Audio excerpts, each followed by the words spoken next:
Hi everyone, and welcome to the first episode of Build and Banter. I'm Josh, and joining me today is Gabe, Hi. and we're gonna build some Lego sets and banter about them. Today, we're building some sets from The Last Jedi, and we'll of course be bantering about said movie. Now, there will be spoilers in this because this is a great movie, and we're going to talk about it, and we're gonna ruin everything. So if you haven't seen it, you should probably go watch it before you watch this thing now. It's definitely worth watching in theaters. And if you don't care, then fine. I'm not gonna stop you. But then, shall we? All right. So first up, it's Ray. Let's do this. Oh, time for the noises. Oh, the sound of pieces falling. Don't drop pieces.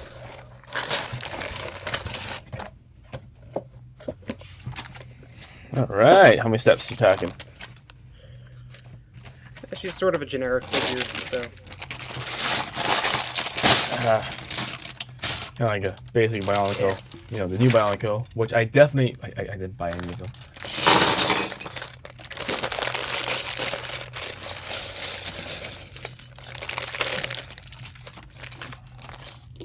Ready to go? Let's go. Alright, so, Last Jedi. Overall, I liked it. I liked it a lot more the second time. Yeah, the thing about, people said that you notice a lot more things the second time is definitely true. Mm-hmm. The thing is, normally I don't go back a second time to watch movies in theaters. I just, wait for them to come out. But I had to get the full I saw Rogue theater. One like 5 times. Sorry, what? I saw Rogue One like 5 times. Yeah, I just saw it the once, and then I was like, okay, I know what happens. I can patiently wait for the DVD release or whatever. But I had to see this one again in theaters because I needed the full theater experience for one specific scene in general. It is probably my favorite scene in the movie, or just my favorite scene. No qualifications added to that.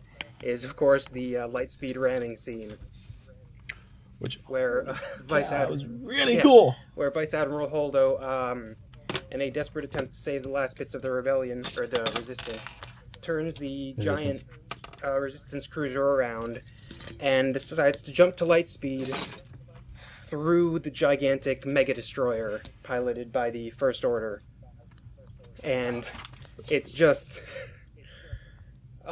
get giddy thinking about it. It's just the best scene ever because it's silence and just a giant wave of light cutting through a line of Star Destroyers. Yeah, I think part of what makes that scene work so well is how quiet it gets, because it's a kind of a noisy movie. You get lasers, spaceships, and all that kind of stuff. Yeah, it's almost like the action broke the medium itself. Also, did you catch the name of the ship? Yeah, the Radis. The Radis. Wonderful callback to Rogue One. How's your array coming together? She's skeletal. Oh, cool. Mine has a gear, I think. It's about to have a gear. What did you think of the humor of The Last Jedi? I thought it was fantastic. Okay, because I like the funny, and like Star Wars has always been funny. Even like Empire Strikes Back, which everyone calls the dark Star Wars movie, has a scene with a Muppet firing a droid for a flashlight. Yeah. So nothing in Last Jedi felt beyond the realm of normality within Star Wars to me. Yeah, it was all pretty sort of standard in terms of, tone and stuff. Yeah. So the next thing that stuck out to me was sort of a bit of a criticism, was that there were, maybe not a lot, but a few big zigzags in terms of, things happening that didn't quite seem necessary. The two big ones I have issues with were Kylo Ren attacking the Resistance cruiser and Luke showing up on Crate at the end in the battle. Okay, I will give you Kylo's attack, because he's gonna attack. No, wait, he's not. Yes, he is. No, he's not. The pilot attacks. Leia's dead. No, wait, she's not.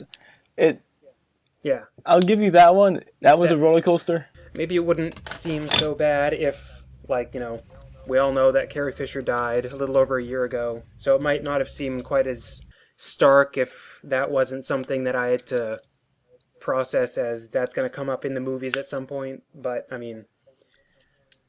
it still felt a little too back and forth. Yeah. I'm sensing some pushback on the final battle. Oh, there's a lot of pushback on the final battle. There is nothing too zigzaggy about that showdown. When Luke shows up, that was perfection.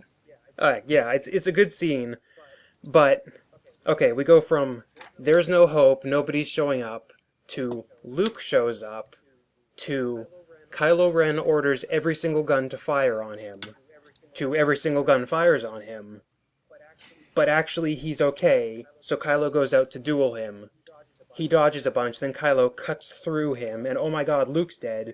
But no, he's not actually. He's just projection, but then he dies. I don't see it as a zigzag. Like the whole no hope thing. That's all progression. And then the duel with Kylo, that one worked for me. That didn't feel zigzaggy. I felt like a nice turns throughout the plot to keep things moving, keep things interesting. All right, there's some legs going on. How about you?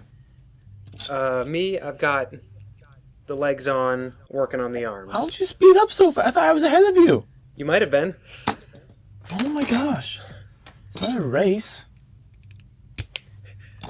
Might not be, but I'm still winning. Anyway, my last thought, probably a good segue into the main topic, is that Kylo Ren is a very good and very interesting character. Kylo Ren is fascinating. Yeah, he's, really, especially with the progression from the previous movie, it's just, it's a really good decision on the part of the filmmakers and the writers, because how do you follow up something as iconic as Darth Vader? You don't try to make a new Darth Vader, you make someone who's trying to be a new Darth Vader. I liked Kylo well enough in The Force Awakens. I thought it was cool. But it was in The Last Jedi, the way they really got into the Darth Vader fanboy, that made him work so well. So I want a new buildable figure of Kylo Ren. Yeah, that would be nice. Except I want one where you can swap out his chest. Because I already have a Lego version of that. Nice. Very happy with this. Very proud. Ben Swolo. So I've heard. So yeah, I've got Rey done and built. Almost done. Just got added in the lightsaber. Hitting stuff. So Rey's a cool build. I like Yep. the gear function. Like, she looks solid. The skirt fabric's kind of weird though. It just looks messy, and even if that's appropriate for the character, it just sort of doesn't quite Mine sticks work. out a little weird at the hips. Yeah, it does do that. You're talking about the fabric still, right? Yeah. Meh. Yeah. Meh. So, also, I think on the head mold, the forehead looks a little too big. I think it's just because there's no good way to have a subtle transition between hairline and skin. I like that she has a blaster and the pistol. It's very Luke Skywalker-y. Very Empire Strikes Back. All right, we ready to move on to the next boy? The Praetorian Guards. Yeah. They made no sense before the movie came out, and after the movie came out, They make all the sense. All right, hang on. Let's get the bag noises out of the way. Bag noises.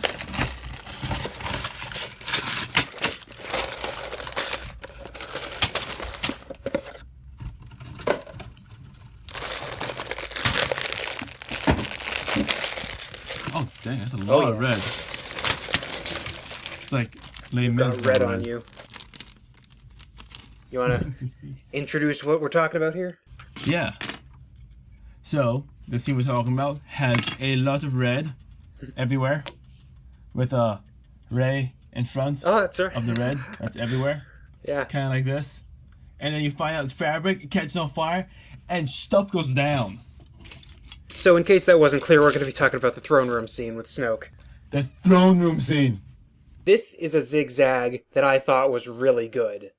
Kylo Ren and Rey. This is a good zigzag. Not a dumb zigzag. Oh, yes. The Luke zigzag was a great zigzag, I have you know. But I think the throne room works the way it works because it's both a great action scene. Yes. And also a really a major character moment for both Rey and Kylo. Because in that scene, you have both of their ideologies come together. You have Rey's idea of, we can save Ben, and we can start a new thing where we don't have to be fighting. And Kylo's theory of, I can turn Rey to my side, and we can start a new thing where we're not beholden to anyone. And it's where things come to a head, clashes, and splits apart. Yeah, it's interesting because it's at this moment that Kylo Ren's internal ideology just like completely reverses. Because he went from idolizing the past, wanting to be the new Darth Vader, wanting to continue what was happening in, what he perceived to be happening, to just burn it all down. None of that's worth anything. We need to be our own selves. We need to let the past die. Kill it if you have to. Yeah, and then of course it all builds up to not a lightsaber fight, but a fight for a lightsaber in the Force. Like it is one of the coolest fights since Duel of the Fates. Yes, that is actually a very good point. That the Obi-Wan, Qui-Gon, Darth Maul fight up until this point was absolutely my top fight, but this probably matches it. Just in the way that all the characters are interacting, because even before the big fight breaks out, Rey uses the Force to grab Kylo Ren's lightsaber. They're basically trading lightsabers throughout the entire fight. Yeah. The final boom moment is Rey yelling Ben and throwing him her lightsaber. And then the catch. And igniting it through the guard's head. Oh. Yeah. It's just a final snap action that just ties the whole scene together. Yep. This scene also had a lot of very good single boom shots. Like Snoke's surprise being cut in half by a lightsaber, and then the shot of Rey's hand reaching up. Yeah, it's just the theater cheered at that moment. Oh, so did mine. And then the guards, come out in full force, attacking them. And it's a scene. It's a fight we haven't really seen before in Star Wars either. It's lightsabers against weapons that aren't lightsabers, but it's not just chop chop done. It's kind of like the Magna Guards in Episode 3. Yeah. Except what if they were interesting? Yes, I said it. Episode 3 is the worst Star Wars movie. I'll see you in the comments. Comment below. Engage with the video. How's your dude coming? He's getting dressed at the moment. Because my guy has a chest now. And so far, I love the color on this guy. Yes. It is very interesting use of lots of red. Lots of red, with a little bit of black. Yeah, well, the black's getting covered a lot by the skirt material. Though it's interesting that I think that's actually movie accurate. It's not just a reuse of existing shell colors. So let's see, what else is interesting in the duel, other than everything? The fire. Everything burns down. I didn't notice that specifically because I was so focused on what was going on in the foreground. So, you say that is cloth in the background that catches fire? Yep. That explains why there's fire everywhere and it's all gone afterwards. Yeah, because you see the red and you think, wow, that's just some very dramatic background. Like, wow, that wallpaper is intense. And then it catches on fire. This is another big what moment. And again, it ties into much of the whole theming of the movie because the red, which is very much Snoke's color, because his whole throne room is super red, all his guards are super red. That's an intense throne room. But it all burns to the ground, and it's a very cool visual way of saying all of Snoke's stuff is done. As all of his personal loyal guards are dying. Yep. Alright. So my guy can dance. Yeah. I can shimmy. Yep. That's definitely canonical. Yeah. Every Friday, the Praetorian Guards have a dance-off. It determines which guard is in charge that week. Yeah, who gets to wear the fancy helmet. Who gets the nice hat. Do you think Praetorian Guards get paid? I don't know. If they do, they ain't getting paid enough. So yeah, have we mentioned how cool the Praetorian Guards are? It's just their whole fighting style of Yeah. It's very dance-like, very martial arts. Mm-hmm. Kung Fu-y, samurai-y. Just even before they start actually fighting, when Rey, takes out a lightsaber and charges at Snoke, they all, come forward with their weapons. Right. And then after Snoke, pins her to the ground, they, dance back into place, which was pretty cool. Do you think they practiced that? Probably. I'm almost done with mine. How's yours coming? I'm done. I did it. It's pretty cool. So, initial thoughts while I finish my Dancing Queen?